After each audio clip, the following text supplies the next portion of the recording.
The Red Rag Riddle. Chapter 3. Ready or Not. The air was dry, still and quiet. Leaves hung motionless. The Virtuson's pink petunias drooped, and their petals wilted as the stems bowed low to the ground. Lazy flowers, Racer thought. They're always in their beds. Though it was only 9 o'clock in the morning, it was already very hot.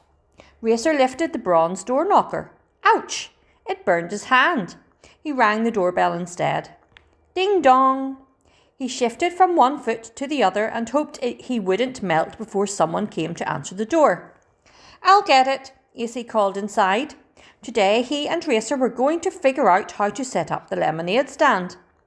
AC answered the door and both boys strolled into the kitchen, sat down and tried to look as if they knew what they were doing. Neither of them had the first clue about running a business, however, so they just sat there. Let's see. What do we need to do first? AC drummed his fingers on the table and stared at the ceiling. Racer wrinkled his nose and stared at the floor. How about making a list of all the things you need? Hinted Mrs. Virtuson kindly. Good idea. AC rolled up his sleeves and wrote what we need on his notebook paper. First, we need a place to set up the stand. I still think near the sidewalk out front would be a good place, Racer said decisively. Many people go past on this street. It would make a fine location, Mrs. Virtuson agreed. And we'll need something to make a table or a stand, Racer said. I know. He jumped up. We have a wooden packing crate in our shed. We could nail some boards on it and make it really a sturdy stand. And we'll make signs so people will know what we're doing, said AC. You know, if we already had a computer, we could use it to make some really neat signs. Yes, but we don't have a computer already. Racer slumped back into his chair. They thought some more. This time, AC looked at the floor and Racer looked at the ceiling. AC muttered. My dad has a computer at the church office. Maybe he could help us make some good signs. I'll ask. Oh, Racer exclaimed as a thought came. A picture for the lemonade, and how about flyers to give to people who live around here? Racer added. Yeah, we could make some flyers with coloured markers, suggested AC. Do you think we could really make that many? Racer remarked as he started counting numbers in his head. My hand hurts just thinking about it. We can if we work hard. It might take several days, but we can do it, AC insisted. Well, it looks as if there's only one other thing. An ice chest to keep the lemonade cold, said AC.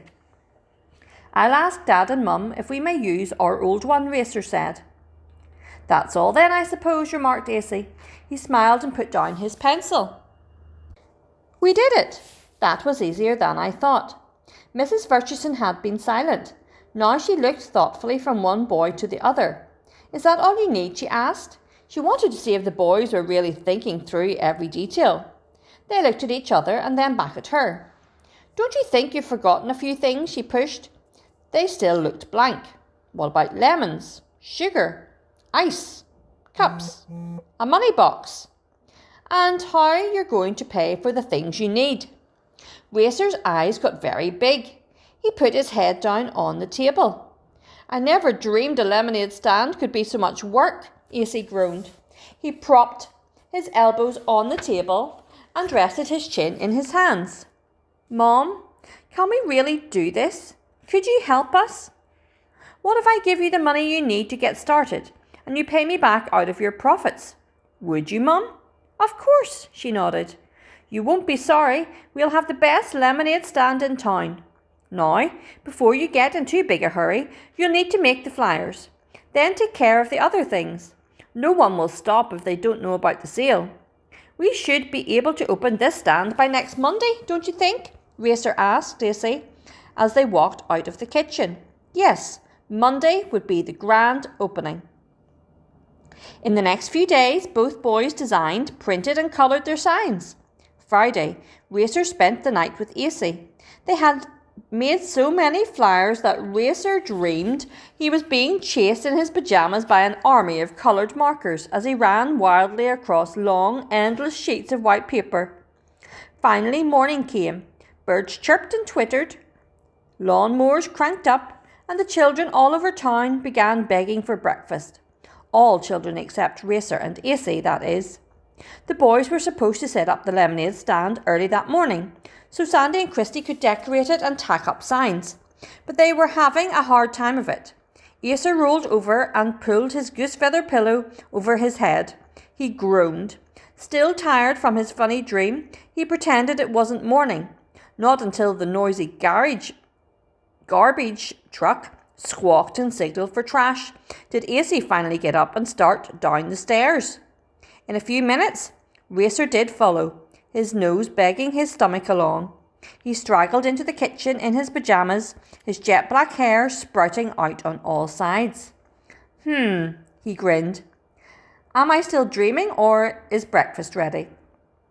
Am I also dreaming, or is this a new haircut? AC teased. Racer checked his reflection in the shiny metal toaster. Startled, he looked away. As a matter of fact, Racer played along, I think it's called a flat top. You lie flat on the top of your pillow for a night, and when you wake up, ta-da! Mrs. Virtueson laughed. Have a seat, Racer. Your pancakes are coming up. When the boys were ready to go, Mrs. Virtueson drove them to the store. Spotting the fruits and vegetables, they set about finding the items on their list. AC and Racer stared at the piles and piles of colourful fruit, all different shapes and sizes. The lemons could come from Hapford's tree, but the limes would have to come from here.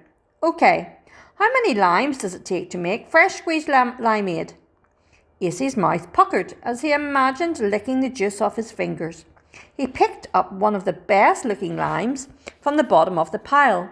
It smelled so good, but plop, plop. Uh-oh, he knew what was coming.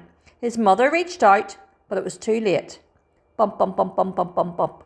A tidal wave of limes rushed to the floor. AC's face turned as red as a fire engine. Whoops! A man accidentally backed into an overhead scale for weighing fruit and stepped on one of the slippery limes.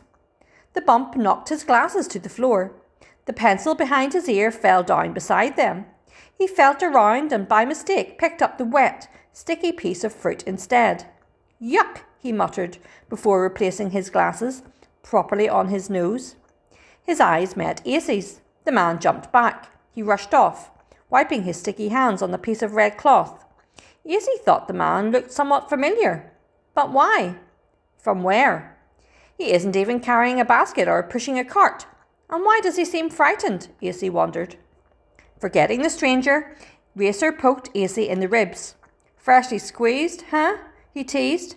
That's fine with me, but maybe we should ask Hapford to plant a lime tree too. It might be less embarrassing. Racer, cut it out. Who was that man? The one with the red rag? Asked Acer.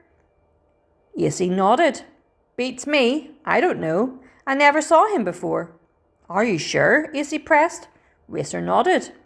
Meanwhile, as Mrs. Virtueson and the boys finished their shopping, Christy and Sandy helped Mr. Virtueson nail the last boards in place on the lemonade stand. Finally, it was all ready for the finishing touches. They hadn't told AC and Racer that they were bringing along a few extras to make the stand look even more inviting. Christy had brought a few yards of long white lace ruffle, which he fastened to the top and sides. Sandy had a bright blue checkered tablecloth and a white plastic vase for wild flowers. The girls were delighted. The freshly picked violets, dandelions and daisies would surely attract more customers. They just knew it. When the boys got home, the girls happily pulled them over to the stand. What do you think? Asked Christy. Racer pushed his lower jaw back in place after nearly dropping the grocery bag he carried.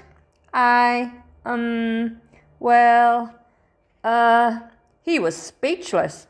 It's all ready for Monday. Don't you love it?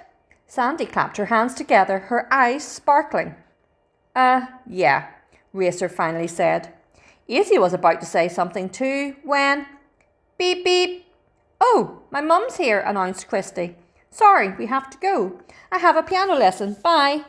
The girls grabbed their empty sacks and took off without another word. AC looked at Racer. Racer looked at AC. They looked at the lemonade stand, the ruffles, the lace, the flowers. Racer rolled his big eyes. Girls, he moaned.